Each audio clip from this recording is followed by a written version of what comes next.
Welcome to day 3. Today, we shall discuss some of the case studies on integration and application of technology in Bengaluru startups. So, how Bengaluru startups leverage integration for growth and innovation. Introduction. Bengaluru, India's startup capital, is home for over 13,000 startups, making it one of the world's fastest growing innovation hubs. The city's startup ecosystem thrives on technological integration, data driven decision making, and customer centric applications. This case study explores how Bengaluru startups use technology integration and application to drive businesses' success. First is the case study of the Razorpay fintech innovation through the integration. Company's overview.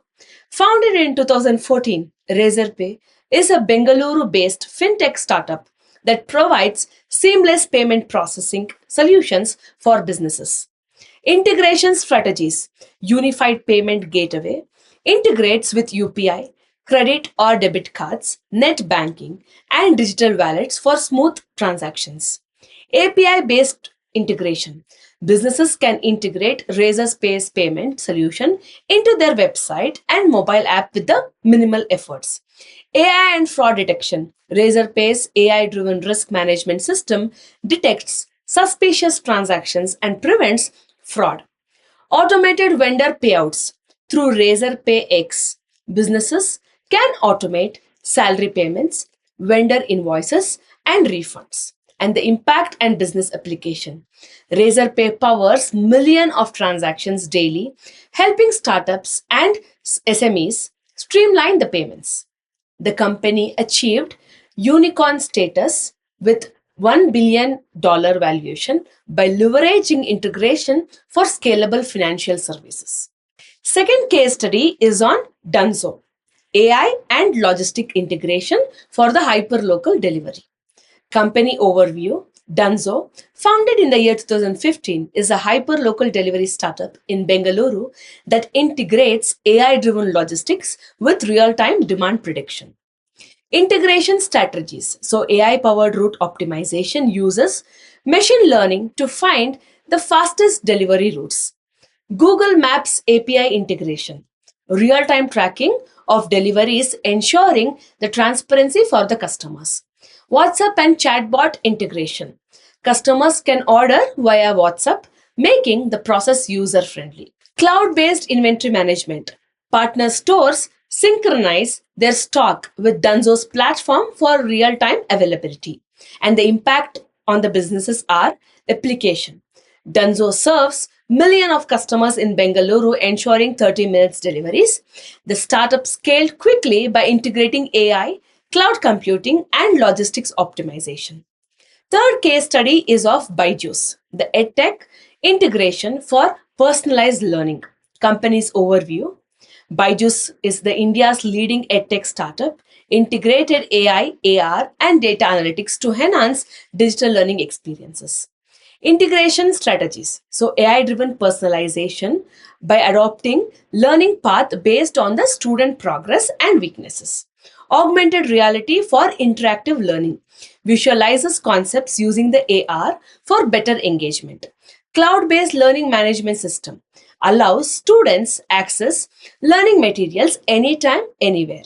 Gamification and AI powered assessments. So, improves engagement through the interactive test and feedback mechanism. And the impact and business application are Byju's reached 150 million plus learners, making it India's largest edtech startup. Strategic integration of AI and AR made learning more effective and scalable. The key takeaways from Bengaluru startups are first one, AI and data driven decision making. So, startups leverage AI, predictive analytics, and automation for smarter business decision. Second is the seamless API and platform integration, like FinTech by Razorpay, EdTech by Byju's, and hyperlocal delivery by Dunzo uses APIs to ensure smooth operations. Third is the customer centric technology application. So, Bengaluru startups focused on personalization, convenience, and engagement to enhance the customer satisfaction. Scalable cloud and IoT integration. Cloud-based platforms enable startups to scale rapidly without infrastructure limitations. In conclusion, Bengaluru startups are pioneers in technology integration, transforming industries with AI, cloud computing, and real time analytics. By leveraging seamless platform integration and customer focused applications, these startups have achieved rapid growth and global recognition. Funding strategies for startups in Bengaluru. So, how Bengaluru startups secure capital for growth? Bengaluru, known as the Silicon Valley of India, has a thriving startup ecosystem that attracts venture capitalists, angel investors, and government grants. Startups in the city follow diverse funding strategies to scale their businesses, expand market reach, and innovate. First is the bootstrapping, self funding with the initial stage. So, what is it? Startups use personal savings or revenue to sustain operations without external funding. Common in the early stages when startups have not yet proven their business model. For example, Zerodha, India's largest stock brokerage firm, was completely bootstrapped by its founder Nitin Kamath. The company focused on organic growth, revenue generation, and profitability without raising external capital. The pros are full control over the business, no pressure from the investor. And when you look at the disadvantages part of it, it's lower the growth due to the limited capital, high personal financial risk. Second is the angel investors, early stage startup support. So, what is it? So, high network individuals invest in early stage startups in exchange for equity. Angel investors provide mentorship, industry connection, and strategic guidance. For example, Dunzo, a hyperlocal delivery startup in Bengaluru, received early funding from Rajan Anandan, who is the ex Google India MD, and Bloom Ventures. So, this helped them scale their delivery network before raising the larger rounds. And the advantages are faster access to capital, mentorship, and industry expertise. When we talk about the disadvantages of it, equity dilution by giving up companies' ownership, and investors may have conflicting business goals. Third one is the venture capital, scaling fast with institutional funding. So, what is it? Venture capital firms invest large sums in high growth potential startup in exchange for equity, typically used for expansion, technology development, and market penetration. For example, Byju's, India's largest edtech startup, raised $6 billion dollars from investors like Sequoia Capital, Tencent, and Tiger Global. This enabled global expansion, acquisitions, and AI driven learning models. Advantages are access to significant capital, business expertise, and global expansion support. And when we look at the disadvantages part of it, it is a high pressure growth expectations, and investors may demand aggressive scaling strategies. Fourth one is the government grants and Startup India initiatives. So, what is it? Indian government offers funding schemes, subsidies, and tax benefits to startups under the Startup India program, which includes SIDBI Fund of Funds, Karnataka Elevate 100, and MSME schemes. For example, Nirmai, a Bengaluru based health tech startup using AI for breast cancer detection, received grant from BIRAC, that is the Biotechnology Industry Research Assistance Council, and the Government of Karnataka. And the advantages are no equity dilution and encourages innovation and research and development.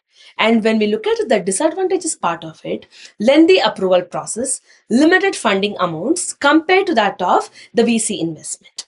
Fifth is the corporate venture funding, strategic investment by the big companies.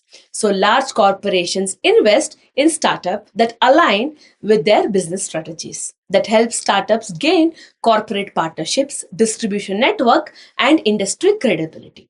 For example, Ola Electric raised funding from the SoftBank and Hyundai, which helped it expand into a EV market and set up large scale manufacturing. And the advantages are access to industry resources and partnership, long-term strategic alignment with corporate investors. And when we look at the disadvantages part of it, it is potentially risk for dependency on the corporate bankers and limited flexibility in business decision. Sixth one is the crowdfunding, that is the raising capital from the public.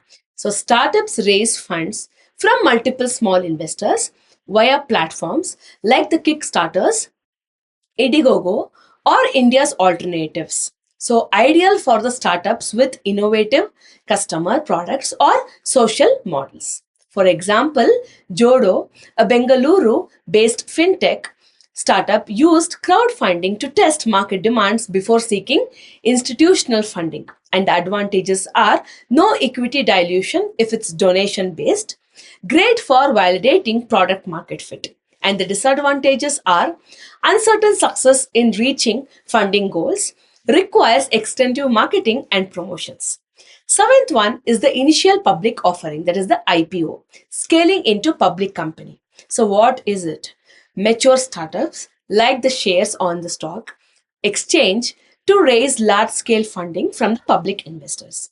So, this is the final stage of a startup's funding journey, providing liquidity for investors and founders. For example, Zomato. Zomato became the first major Indian startup to go public with an IPO of 9,375 crores in 2021. This allowed it to expand into a quick commerce, that is the Blinkit, global markets, and new revenue streams. The advantages are huge capital inflow for expansion, increased brand credibility and valuation. And the disadvantages are high regulatory and compliance cost, shareholder pressure for the profitability. In conclusion, choosing the right funding strategy. Startups in Bengaluru mix multiple funding strategies based on their growth stage and business model. In the ideal stage, bootstrapping and angel investors. In the growth stage, venture capital and corporate funding. In the expansion stage, government grants and the IPOs. So, the right funding approach depends on business, goals, industry, and long term vision.